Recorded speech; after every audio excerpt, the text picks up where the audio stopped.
my calculations are correct, when this baby hits 88 miles per hour, you're gonna see some serious shit. They're here. Do you really think you have a chance against us, Mr. Cowboy? Yippee-ki-yay, motherfucker. It's showtime. Hi, welcome everybody to another episode of the VHS Strikes Back. I'm one of your hosts, Chris, and my co-host and very good friend is Dave.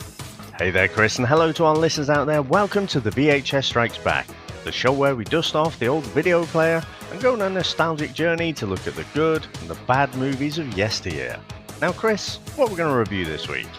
Well, Dave, we are in the Burt Reynolds season, and I was very shocked that it's your pick, and you've picked a movie that caught me completely off guard last week. It may run quite similarities to a lot of things we talk about in the podcast, Dave, and my various injuries over the years. But it does star the legend Burt Reynolds, Mark Wahlberg, and we're going back to 1997, Dave. This one's Boogie Nights. So give us a bit of a backstory on when you saw this one, Dave. So it's a weird one, but this is the first time I've watched it, right, all the way through. So I remember this coming out when I was in Blockbusters, must have been about 98-ish time.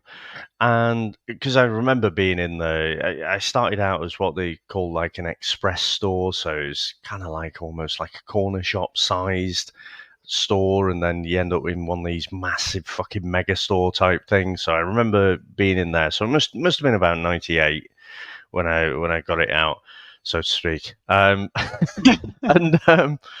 I just remember putting it on. The bit that I remember is when Heather Graham sort of just whips her dress off and then jumps on top of Mark Wahlberg. And that is it. That is literally all I remember. Whereas what came after, I would have remembered much more of this movie.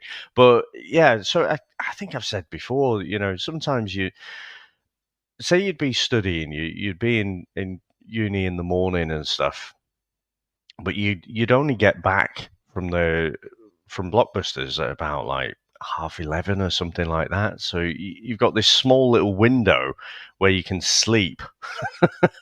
But I would stick on a video and then watch a bit of it. But then chances are, fucking 15 minutes in, I'm asleep. And then I took it back. And then the thing is, Chris, I just never knew what it was really about. I remember at the time thinking, oh, right, various people saying, "Oh yeah, Boogie Nights is good," but it's fucking 70s thing, I don't really care about that, do I? We're in the groovy 90s, so I just didn't really care for it. But over the years, by osmosis and quite a lot by you sort of find out a bit more. You hear these things about Boogie Nights and stuff. It's like, oh, I seem to have missed something here. And then it was just with doing Burt Reynolds last week, a fucking stroke a race. And I just thought, you know what, let's do this one. Let's peel off the Band-Aid. So, yeah, this is the first time of actually watching the whole movie, Chris. I mean, how about yourself? Yeah, it's interesting, Dave, because I never saw it initially when it came out at all. Like you, I was aware what it was, but I just thought, I don't get it. But with Burt Reynolds being in it, I was always intrigued, Dave. I was always intrigued. But never thought I'm going to rent it or whatever. And I think it was probably going to maybe the mid-2000s when I watched it. I think it was on like BBC Two late at night, because you wouldn't get it on BBC One or anything, but it was a BBC Two special. And I think me and Sam would watch, and I watched it and I was like, okay, oh yeah, I quite enjoyed it, because it wasn't what I expected. And obviously you've got like Mark Wahlberg in it, Burt Reynolds. It's not going to be a fucking complete fluff fucking porno job, you know what I mean? But and my shoulder injuries were well past by then, Dave, because I was probably 2005. I was bloody married and that. So let's not go down that route. Yeah. Let's not go down that route. I could tell you stories about certain movies, Dave, but let's not go down that route. Anyway, but yeah, so 2000. I'm saying 2005. Just plucking a year out of my backside, but yeah, I definitely watched it. I was like, oh, I actually quite enjoyed it. I remember Heather Graham as the fluffer, like roller girl and all that, but I wasn't sure watching it now what I'd think of it. I mean, Mark Wahlberg, he's trying to create this massive film Hollywood in Vegas now because it's cheaper taxes and all this. He's supposed to be in this back. He's moved out there. He's doing so. He's done loads of films, some proper shit ones, but then he's done some pretty good films. I've got a couple in my back pocket that I think we probably could do. I think one's just on the line of where the cutoff is. But yeah, it wasn't what I expected. I think I was expecting an actual porn movie, which is so stupid. But then having rented and had a copy of Showgirls, Dave, I was like, maybe I should have bought this at the time. But this was at the time when I was with Samantha, Dave, so it wouldn't have looked good having Boogie Nights in my rotation and fast forward and rewound at certain points. So, yeah, interesting. But is it like, when the blokes go to Hooters, they say it's for the chicken wings? you could just say, Boogie Nights. Yeah, it's the filmography. Not the filmography. The cinematography is amazing. It's such a well-made and put-together film. I love the 70s, Dave, and he does drive a Corvette, a 1977 Corvette, so I could get away with, I love the American muscle car that he drives in it. I mean, that could be the pitch. I think even Samantha would look right through that one, Dave, and be like, fuck off. But it's just one of them movies that I've only seen it once. I'm really interested in what you think, as you've never seen it all the way through properly. And there's loads of pop culture references that you see over the years. And Dirk Diggler, I'm sure within your friend circle, was always used as like, it's the old Dirk Diggler, because we always say it. Me and my brothers used to say it all the time. Guy's got a fucking cock like Dirk Diggler or whatever. Just stupid fucking jokes. Well, not that I'd seen a guy with a cock like Dirk Diggler in person, Dave, but you know what I mean. So, out of my friend group, I think the main person who references Dirk Diggler the most is probably you, Chris, to be fair. But he's based on John Holmes, isn't he? They've done the whole mockumentary. That was what led to the movie. But it was interesting, Chris. I cannot wait to get into this one, to be fair. So should we get into the trailer? Let's go. Everyone's given one special thing, right? Everyone's blessed with one special thing. I want you to know I plan on being a star. A big, bright, shining star. Eddie Adams from Torrance. Yep. Jack Horner, filmmaker. I make exotic pictures. In 1977, a kid from nowhere. Maybe think about your name. My name, yeah. Something a little pizzazz. Dirk Diggler. Good name. I like your name a lot. Had a dream of getting somewhere. Jack Horner has found something special in newcomer Dirk Diggler. So let me just pop in this 8-track, and you just give a listen and tell me what you think, okay? It was a time when disco was king. These are the ones. These are great. Yeah, those are really cool. Are they lizard? No, they're Italian. Do you like my shoes? They're pretty cool. Sex was safe. Woohoo!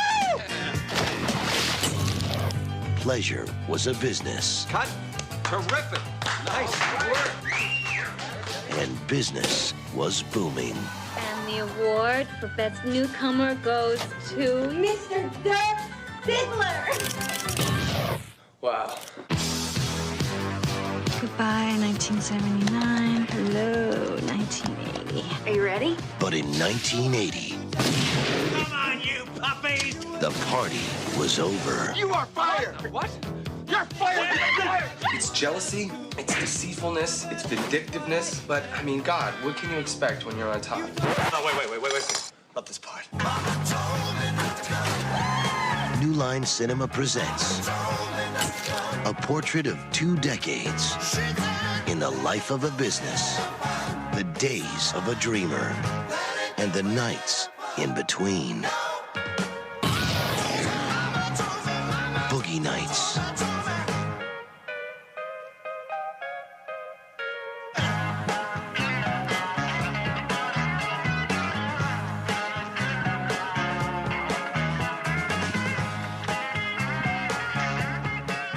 In 1977, a high school dropout, Eddie Adams, is living with his father and emotionally abusive mother in Torrance, California. He works at Reseda nightclub owned by Maurice Rodriguez, where he meets porn filmmaker Jack Horner.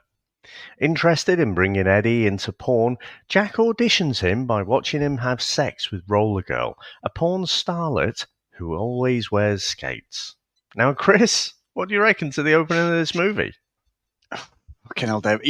I've got to say, I think that I've got to say, this has got one of the best music scores in a movie. Like, it's set in the 70s. Oh, yeah. It's fucking, I think the way it's shot, Paul Thomas Anderson, the way it's shot, like, it makes it feel like the 70s. And we haven't got Christian Bale with his hair flattened down to make Mark Wahlberg look like he's about fucking 17.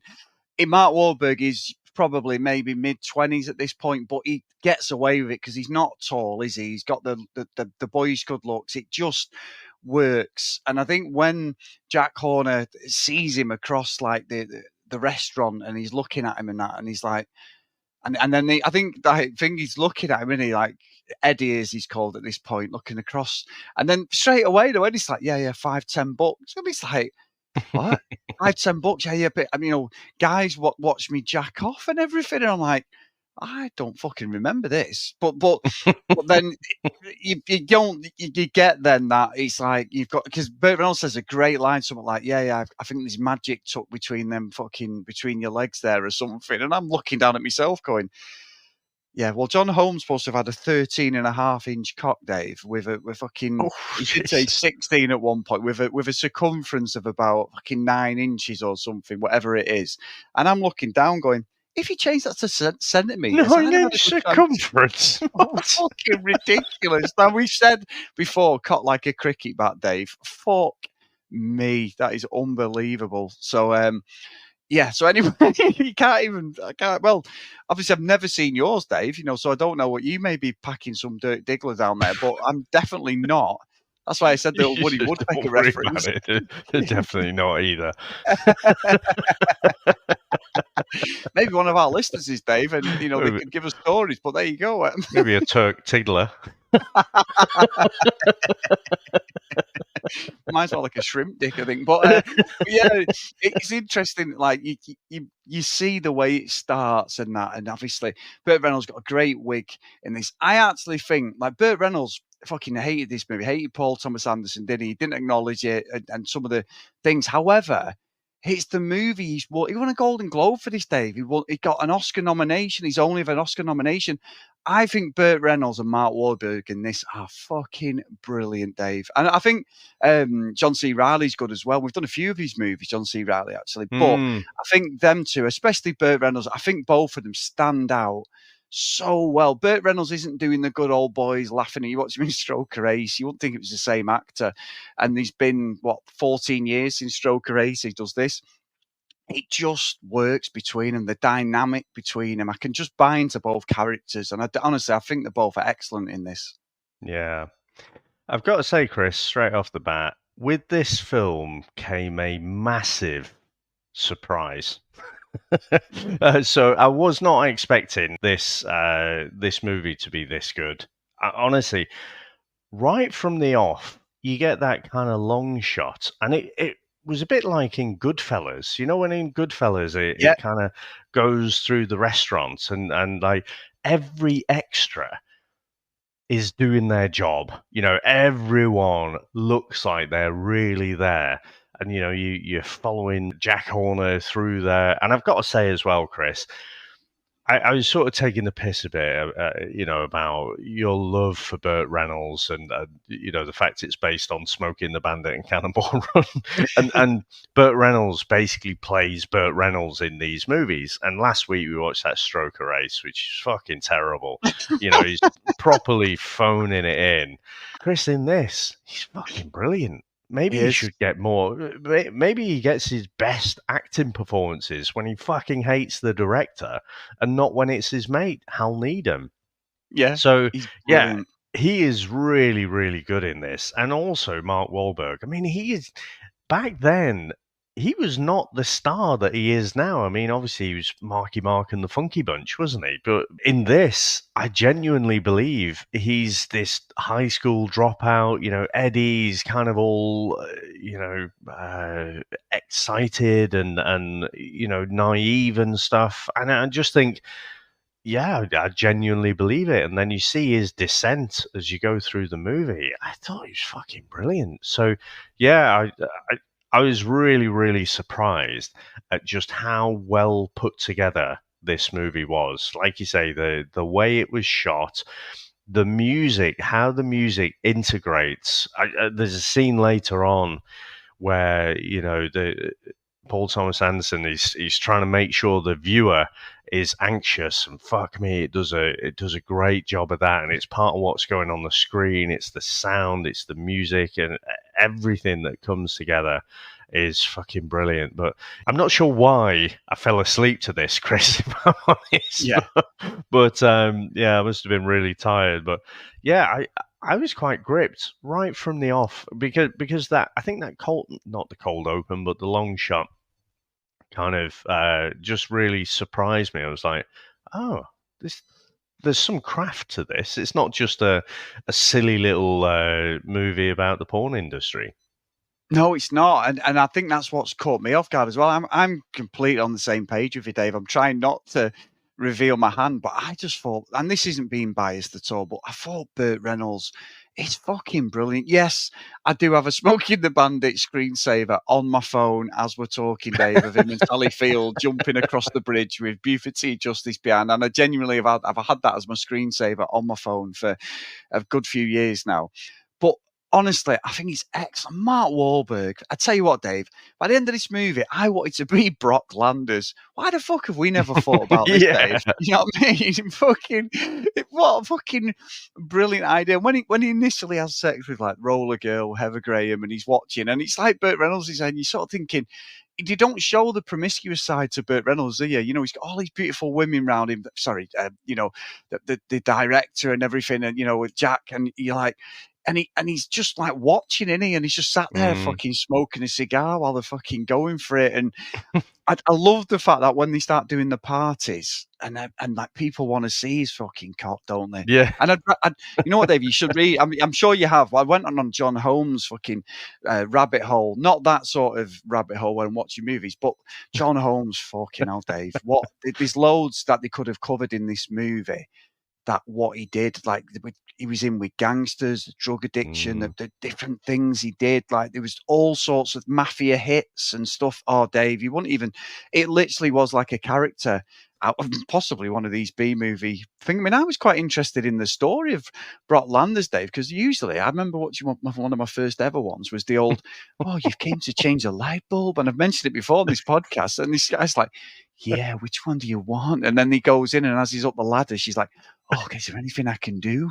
And he's like, yeah, I'm just going to turn the light on. I'll turn you on. And all this shit, Dave. I've almost got the dialogue down there, Dave. But and it's like, wow, wow, wow, wow, or whatever it is. But they were one of the first ones I watched. But it seems like there was proper stories, or Jack was trying to put proper like stories in. We wanted to be a real filmmaker, didn't he? But obviously it was all about the porn. And that's what I love, the dynamic of it all. I love like when he's with fucking John C. Reilly's character, Reed Rothschild, they're in the pool, and he's like, nah, I go to the gym, and he's going, watch his squat. And Diggler's ripped up and that, and he's like, Eddie, and he's going, yeah, you're 200. He goes, yeah, 350. And I'm looking at him going, fuck off. And he goes, what do you bench? You tell me. And then they're in the pool, and he's going, you've done that flip wrong. And obviously Mark Wahlberg is an athletic guy, isn't he?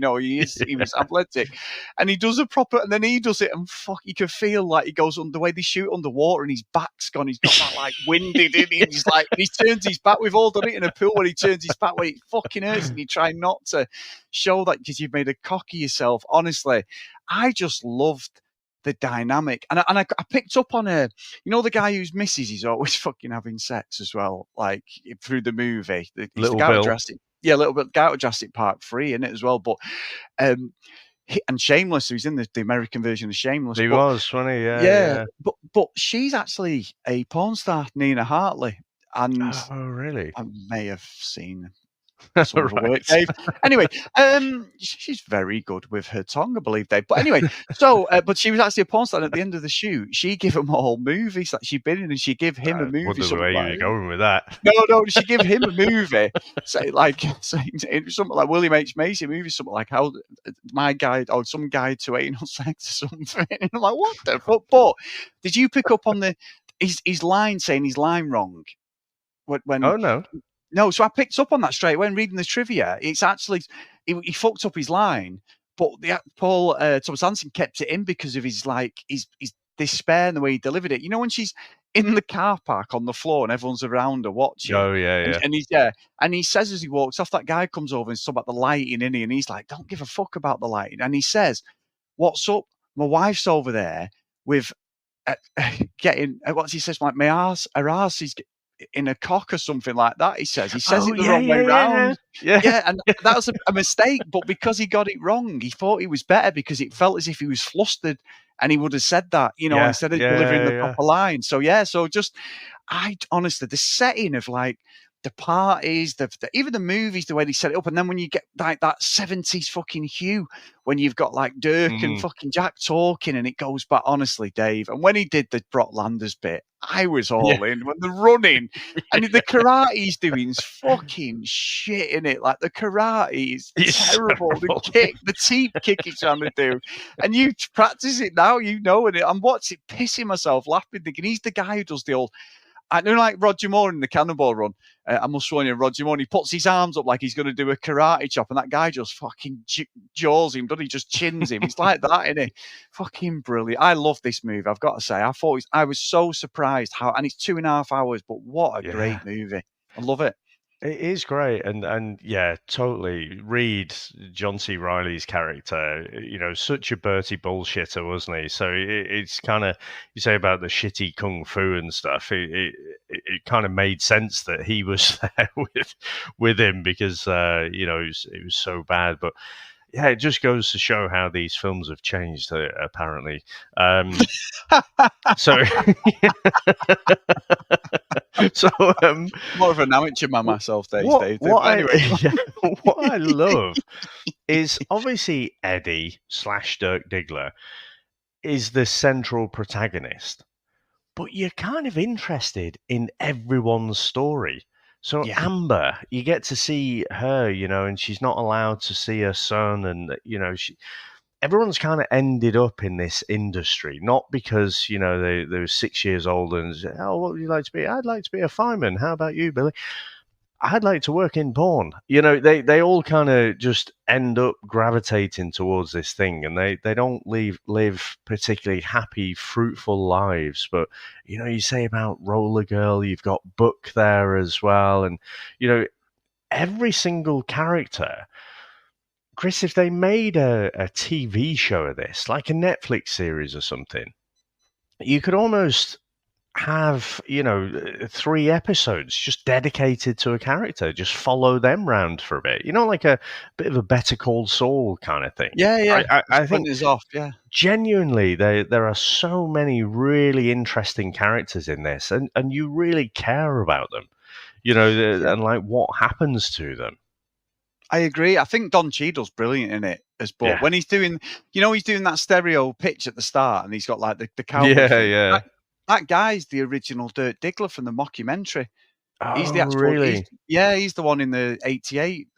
His original movie, Thomas Anderson. But then obviously the Colonel as well. I love the trivia on this, Dave. I've gone down, but as you've probably done the same, rabbit hole. He was the original Jack Horner out of the mockumentary. So it's the Colonel, right. and he's also, I don't know if you remember this, Dave. The reason I knew who he was straight away because he's the fucking mayor in Beverly Hills Cop 2 at the end when he sacks Lutz, doesn't he? He goes, "Lutz, you're fired. Get out of here." And then Billy's like, "Kiss my ass, kiss mine." And he's the mayor of Beverly Hills in Beverly Hills Cop 2. But I just think you're right. I think there's so many moving parts because even with what's she called, Julianne Moore's character, Maggie Amber, when the son rings. And he's like, "I'm after Maggie," and that that guy's like going, he's out of a thing. He's had loads of films, but he's in Carlito's Way as well. He's like, "We've got Maggie," and he's going around and asking everyone. It's just there's loads, and you're saying about like the one shot things, like the Goodfellas. How good is that scene with Bill when he sees his wife again having sex in the room, and they're at the party. And he goes in, and I kept thinking because I'd forgotten the movie. I kept thinking, was that their thing? Did he want her to get fucked by different guys? Is this what it's about? And it's their thing, and then they get it on. And as he came in that room, I was like, "Oh fuck, I remember now." And he just comes back. The camera follows him. He goes to his fucking vehicle, dead cool. You've got loads of people running around in bikinis, dicking around and that. Gets the gun, comes in and just shoots them both and then shoots himself. And it's never mentioned again, but it's the way that he's done. It's almost Tarantino, Dave. It's like Pulp Fiction. You know, someone gets killed in Pulp Fiction, they just pan to another scene and it's never mentioned again. It's like that. It's so well put together, that scene. It's excellent.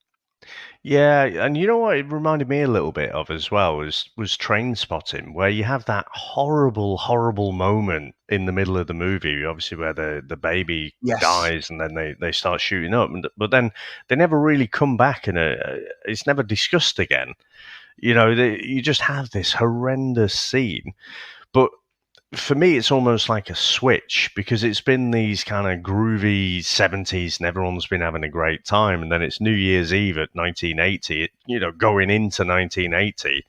And then he sort of shoots himself. And that's when everything starts to go south, really, isn't it? But in terms of his suicide, it's never addressed again. So, you know, you just straight on to the next thing. So, yeah, really, really shocking moment.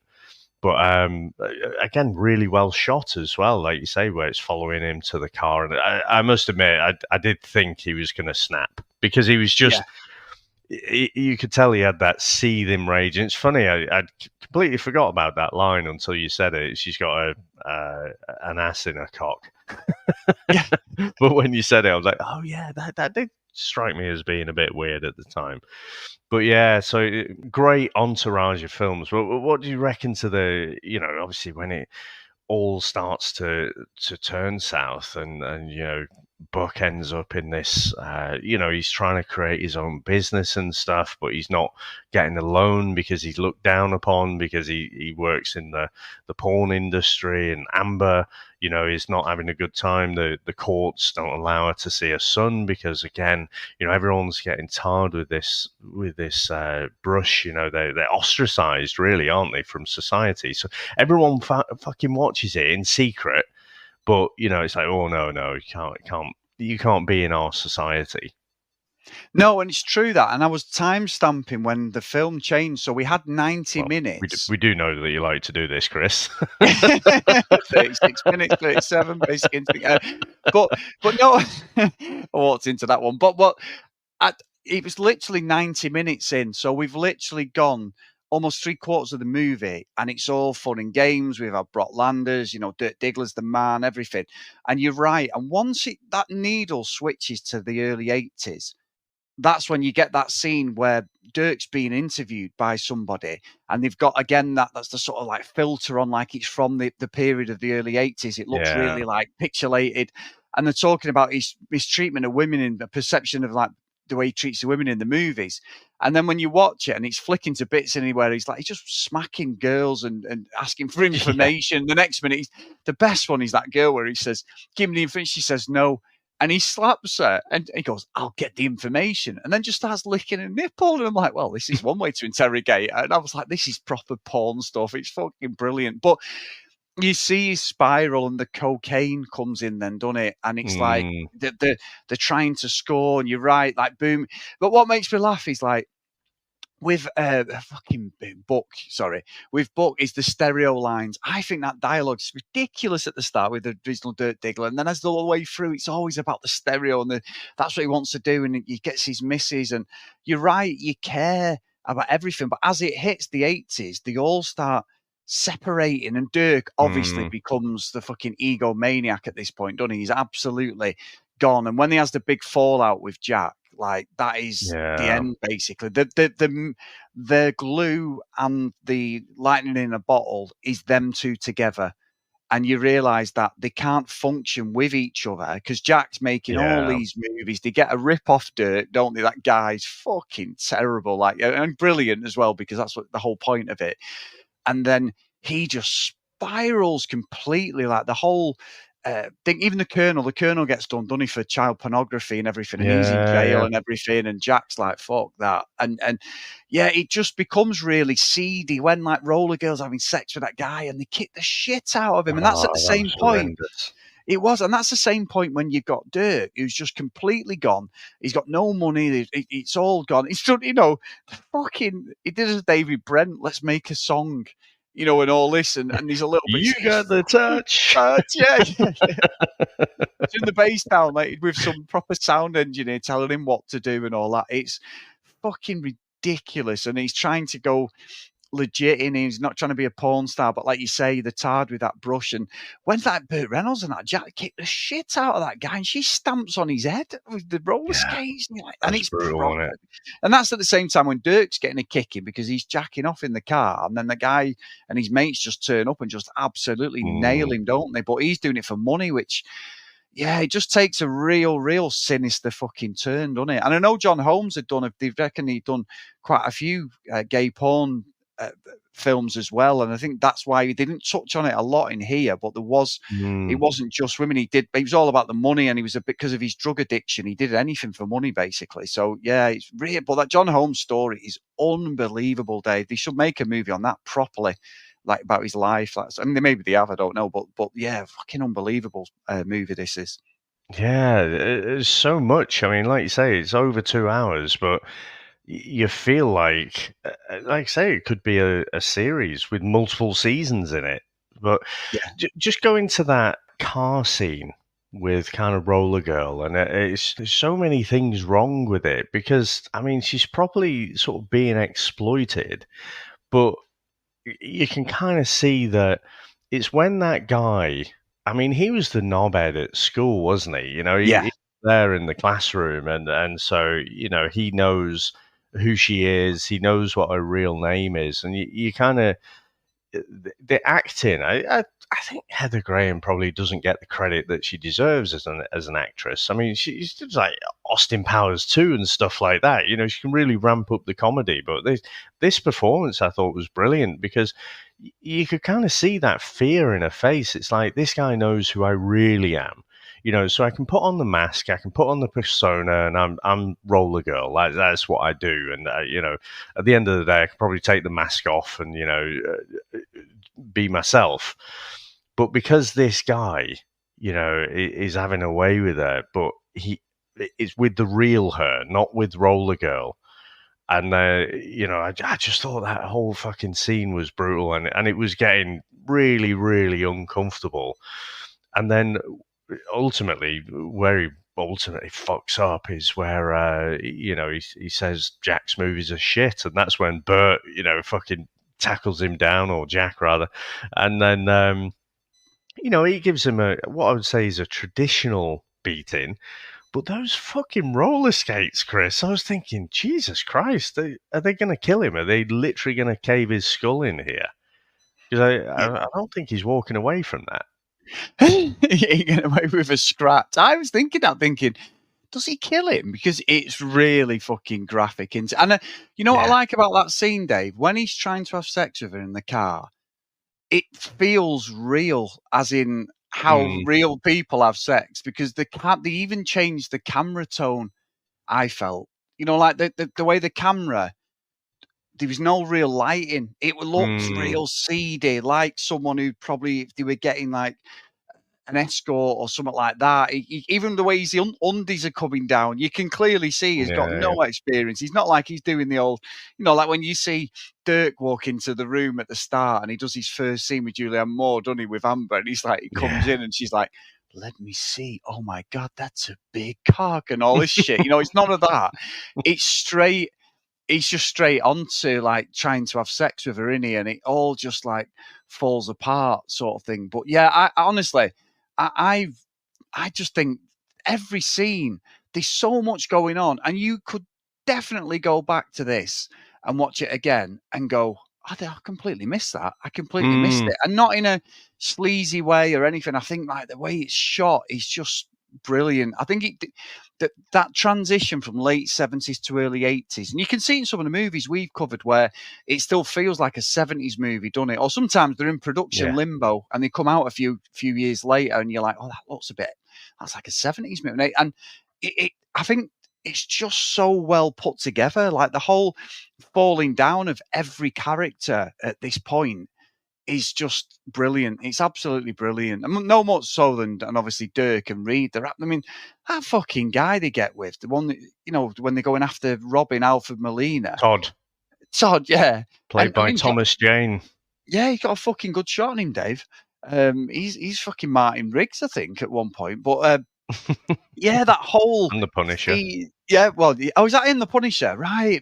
Yeah. Right. Well, one of them. Right. So but I just think like the way it ends is fucking brilliant. Like it really is like just stupid. But ultimately, there's a natural evolution of them getting back together. But I think Alpha Molina is brilliant in that scene. He literally, there's 20 minutes of the movie left when he appears. Again, time stamping everything, Dave, just future reference. But yeah, it really does come together so well, the story. And it's one of them movies you almost don't want it to end, to be honest. Yeah. I mean, and you are intrigued the way it finishes up. You're intrigued. Okay, well, what happens next? Is it a happy ending in so many different euphemism ways? But does he really get over his addiction and then just gets back? And everything's happy and joyful? Probably not. But I just want to say something real quick before I forget, because you mentioned that scene about Amber and Dirk kind of getting it on.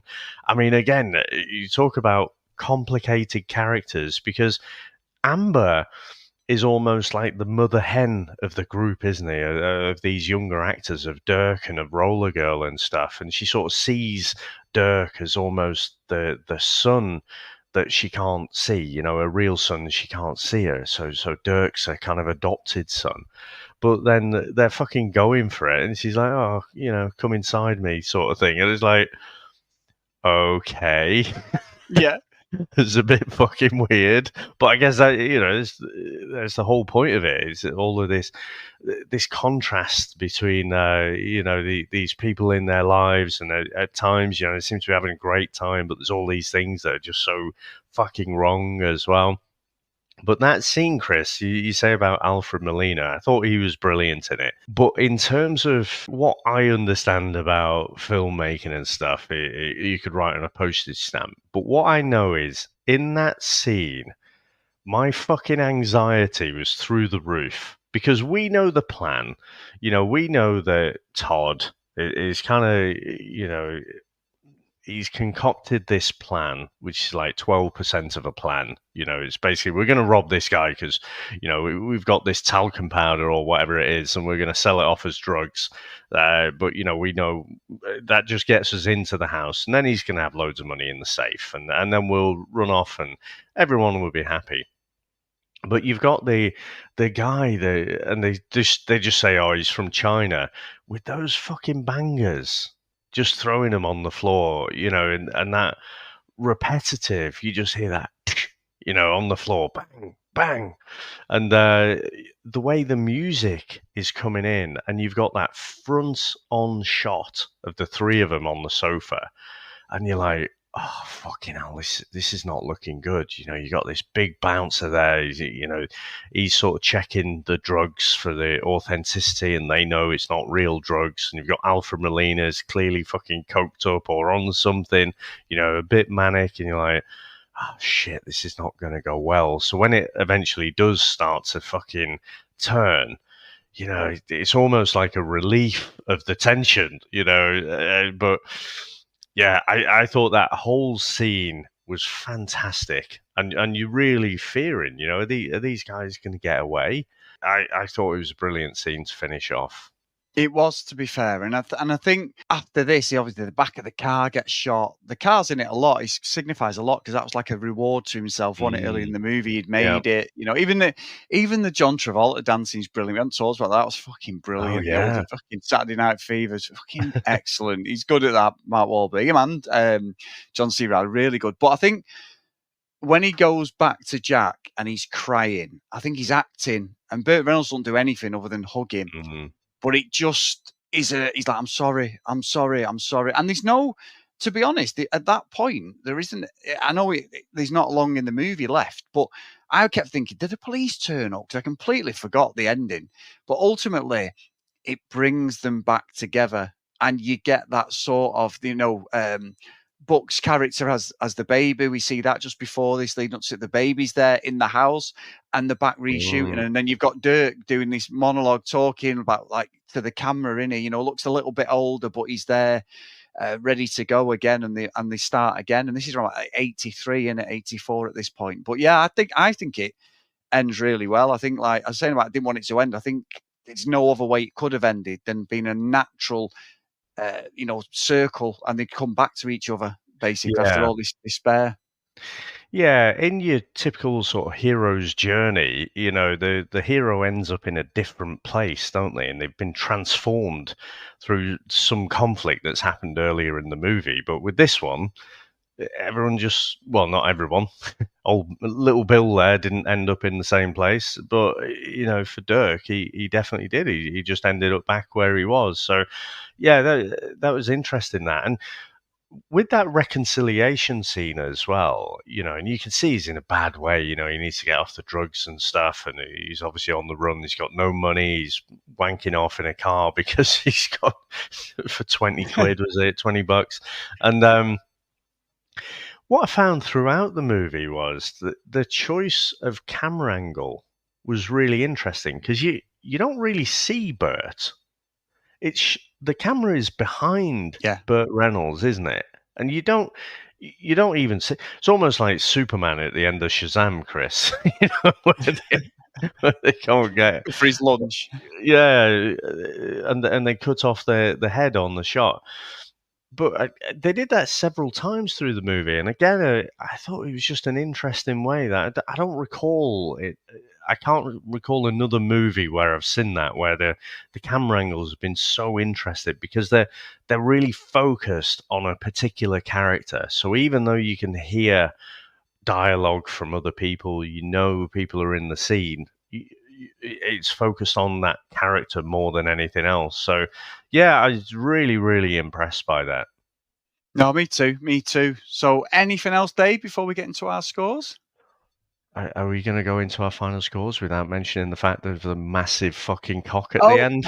Well, yes. I mean, some would say I'm a massive cock, Dave, but I've certainly not got a massive cock. But sorry, yes. So so that's the first ever movie with a full frontal mainstream movie. Anyway, Dave, allegedly it's in other movies that I may have seen, but I did think when I saw it the first time, is that really his cock? But it's not, Dave. I believe it is a prosthetic, and I think people might have been a bit gutted if they were chasing Mark Wahlberg, thinking he was carrying such a fucking weapon like that, Dave.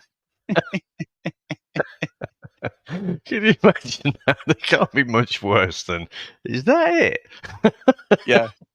Well, it was a good angle you've got it at. Yeah. You've got several cameras on you. Yeah, that is a big member, as they call it, Dave. Yeah, but they kind of teased it throughout the movie, hadn't they? It was almost, Chris, like you mentioned about Tarantino, but in Pulp Fiction, obviously they have the briefcase, don't they? And you never actually see what's in the briefcase. It was almost like that with Dirk Diggler's cock, but we do see it right at the end. Do you think it needed it? Do you think that was?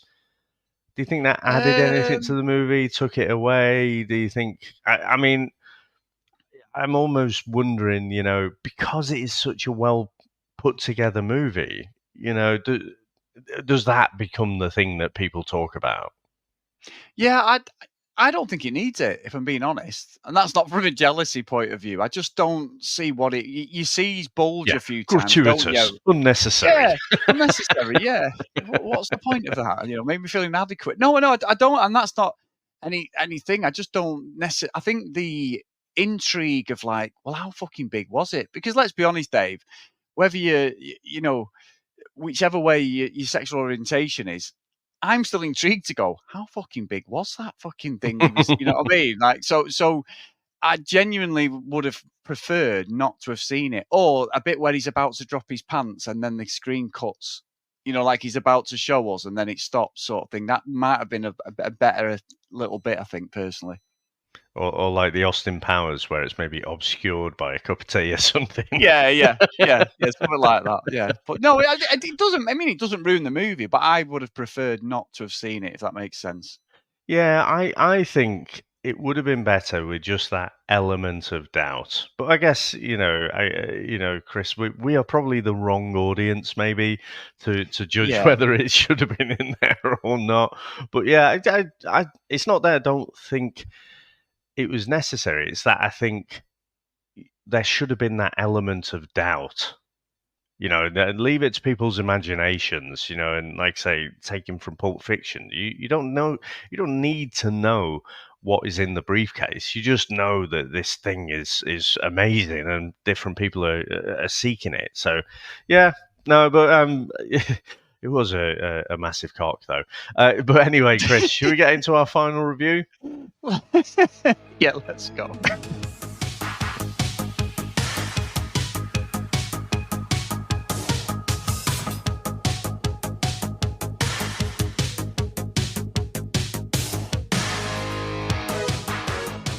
Right, so Dave, completely caught me off guard. And I mean that, honestly, I really, really was not expecting any...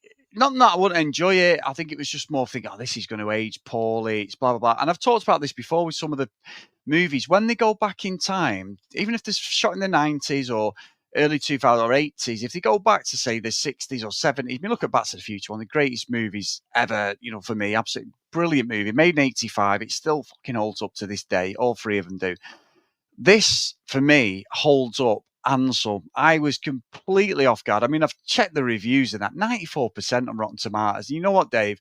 Completely deserves it. I think the musical score is amazing. Mark Wahlberg is amazing. And Burt Reynolds just stands head and shoulder. Both of them do. They're so good in this. But Don Cheadle, Julianne Moore, Heather Graham, even William H. Macy. Bill's not in it. He's only in it for half the movie. Just such good acting. And like you said earlier, you're so right. The belief in each character and wanting them to succeed and see where the story goes. I've not watched a movie like this for ages where I literally was just sat there going, this is fucking class. So I've got to send it to the top, Dave. I was not expecting to send this to the top at all, but I think this movie is a classic and it holds up so well. Such a great movie. But fuck Dirk Diggler, Dave. Brock Landers is where it is, my friend. We need to have a chat about a martial arts porn movie for two middle-aged guys. So anyway, what about yourself, Dave? Just put to can you get cock prosthetics on Amazon? Yeah. It's like an Alan Partridge pitch, isn't it? You know what I mean? Alan Titchmarsh in a martial arts porn movie. Chris, I'm with you. Honestly, I kind of felt like, this could be, I had a bit of preconception when the first 10 minutes are in. I'm like, you know what? This could be a Pleasantville, this.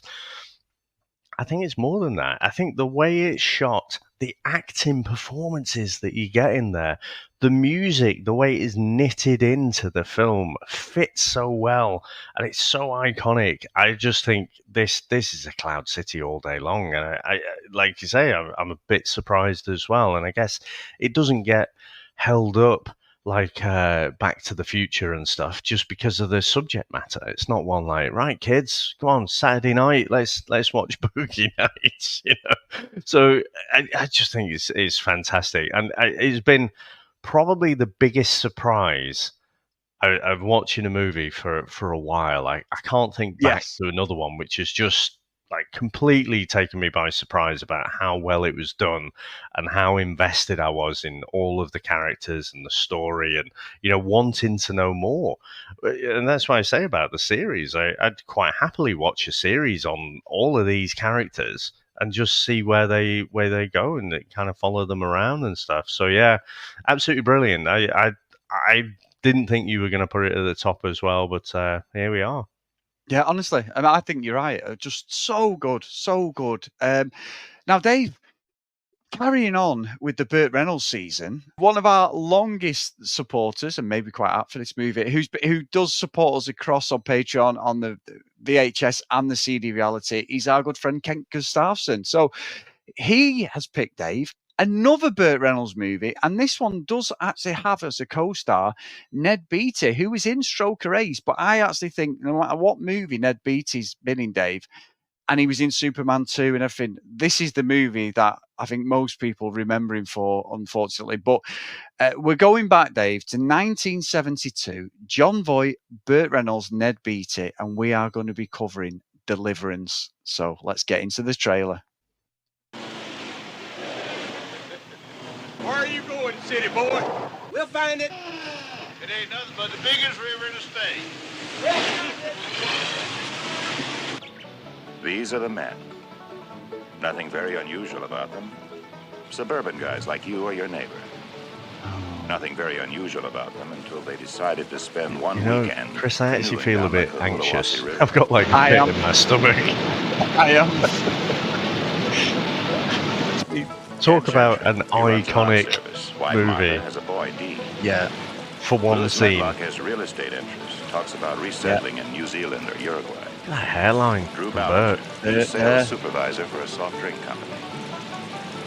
Bobby Tripp, bachelor, insurance and mutual funds. Where you going? All right. Only Bobby These knew. are the man who decided not to play golf that weekend. Instead, they sought the river. He's ripped up there, Burt, isn't he? Hey, he looks good, Burt. I think this is one of the movies where he ended up, you know, he ended up with that like dependency on painkillers. He always did his own things. Yeah. It's like him and Hal Needham. He was a stuntman as well before he did his movies.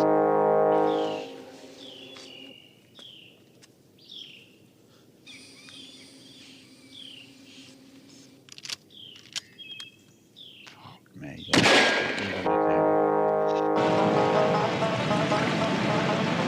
Banjo there.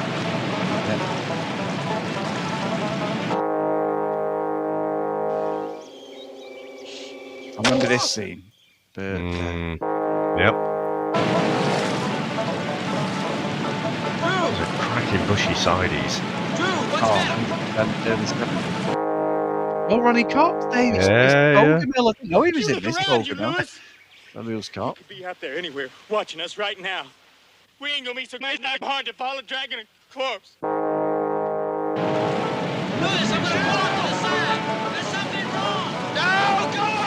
I reckon they didn't figure out trailers till the 80s, you know? No, this is literally the whole movie. I don't really think he sells it to the audience, though, Dave. No. We need a trailer guy or something. Yeah. In Europe. Yeah. John Boorman's film of James Dickey's explosive best-selling novel.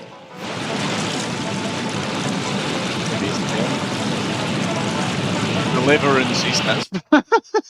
What a trailer that was. That was a shocking trailer, wasn't it? But talk about an iconic film, Chris. That's so again, never seen that all the way through. Just probably as a lot of people, but you know, we've watched and know of that infamous scene. But I'm sure we'll talk about that next week. We will, Dave. We will. Yeah, let's save it for next week. Especially considering what we've just covered. But a massive thank you to everyone who supports us. If you want to email us, the vhsstrikesback@gmail.com. If you want to follow us on social media @VHSStrikesBack, please drop myself and Dave a review if you get a chance on the show. We'd really appreciate it. It just gets us up them charts for all the podcasts and that. If you do want to support us a little bit more, please go up to patreon.com/the VHS Strikes Back. So the roll call of honour and a massive thank you to everyone who supported myself and Dave, past and present. So today's roll call of honour is Mr. Mike Burton, Lee, Helen, Dylan, Stephen, Trent, Dan, Justin, Susan, Timothy, Matt, Ken, Lucky Lulu Green, Herds, Jack, Math, Blake, John Hammond, and Mr. Tony Farina. So thank you so much, guys, for all your support. Amazing stuff. And yeah, the 3 in a row trifecta, Burt Reynolds. And this surely must take Burt above Lauren Avedon now, Dave, where he rightly should be. Should be Burt Reynolds, Lauren Avedon. And these are 2 of these picks are not even mine of Burt Reynolds. So amazing work by everyone. Yeah, so I don't know. I think Lauren Avedon is probably still edging it. I think we seem to have done a fucking lot of his movies, to be honest. I know for Burt, we've done obviously Smoking the Bandit, the Cannonball movies. We did Stroker Race last week, Boogie Nights. Again, for me, he at least redeemed himself with this particular movie. And I think I don't think he's going to be giving his Smokey and the Bandit winks to the camera in Deliverance, to be quite honest. No, so, I don't. No, so not seen it all the way through, and really intrigued to watch this, Chris. Now, Chris, to finish off, I thought we'd do a bit of role play, right? So, we've obviously been discussing Boogie Nights, and I have been working on putting together another little track, another just little silly track. But I thought to lead into it, I thought we'd do a bit of role play. Now, the question for you is: would you like to be the man or the woman in this scenario? Oh no, I've got to be the woman, Dave. Come on. Okay. You're fucking bellend, sorry. Right. Are we doing American? American, yeah. American. Okay. Oh, right, okay. Hey there, ma'am. I believe you have a problem with your washing machine. I sure do. It's right over there. It looks like you already have a full load in.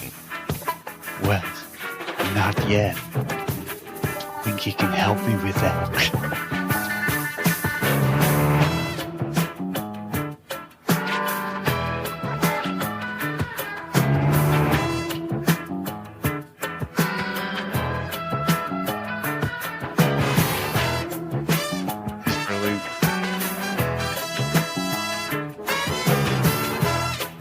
It's bringing back memories. There's a bit of a stir in here. And he gets by in a club underneath the lights. If you got $10 for him, he'll stroke it right. Little Jack says to get it on with Roller Girl. Yeah. Just be sure that you finish up with a pearl. Oh, they're huffing, they're puffing. Later they'll be fluffing. They're moving, they're grooving. The digger, he'll be humping. Boogie Nights, oh, Boogie Nights, yeah. Boogie Nights, oh, man. So good at these. Boogie Nights, Boogie Nights. I've had so much fun with this together. Fucking can tell. Brilliant, this. So good.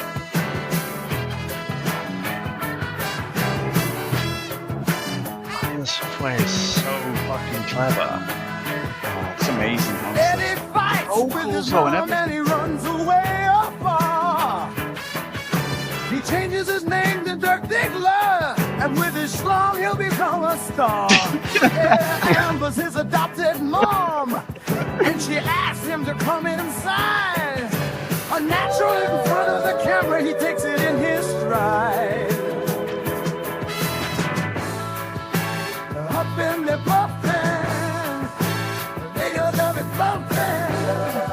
They're moving, they're grooving. The Diggler, he'll be humping. Boogie Nights, yeah. Boogie Nights, oh, Boogie Nights, yeah. Boogie Nights, yeah,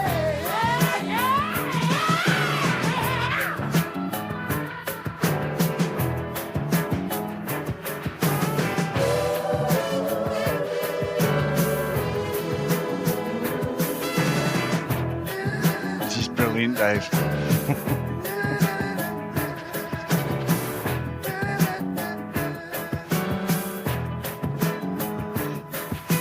This could be straight out of the movie, though. That's how good it is. Yeah. Honestly, it's great.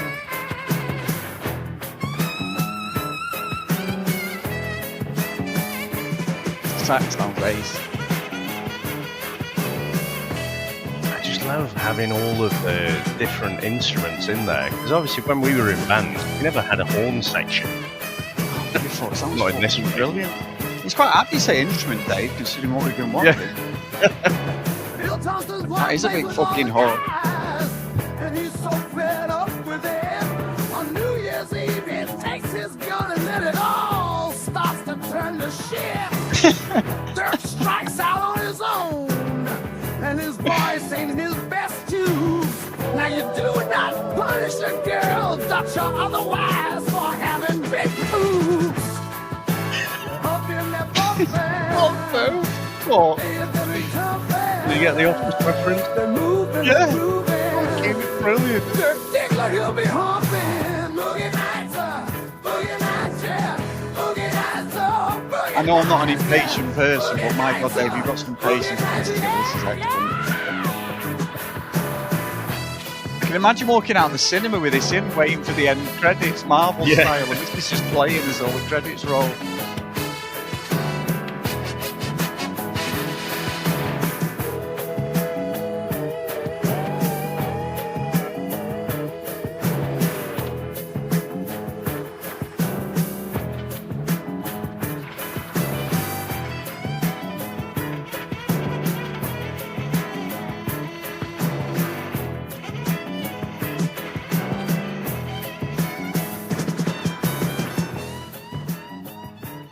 Brilliant.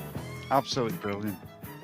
Yeah, it's just one of those, you know, the obsessive part here. So obviously you're putting together little sections of the song and stuff and writing the lyrics. And it's just so much fun. I just properly disappear on a rabbit hole when I put these things together. Well, I'm going to have time today to finally finish what I was working on. So let me see if mine lives up to what you've been doing. I bet it doesn't, but I'll send it over in a bit. Nice one. Well, Chris, this has been a lot of fun, and a bit of a surprise. I knew I was going to put it to the top, but like I say, a bit surprised that you were as well. But I do genuinely feel it deserves it. It's that good. Now, Chris, I'm not going to throw you under the bus. I thought, you've got to do your best female voice, and so I thought I'd finish off with a line, and it is from this movie within a movie. Obviously, we get Amber filming with Dirk, and she says, "Let me just check on something. Zzz. This is a giant cock." Words that mean you have never heard that. No. There you go.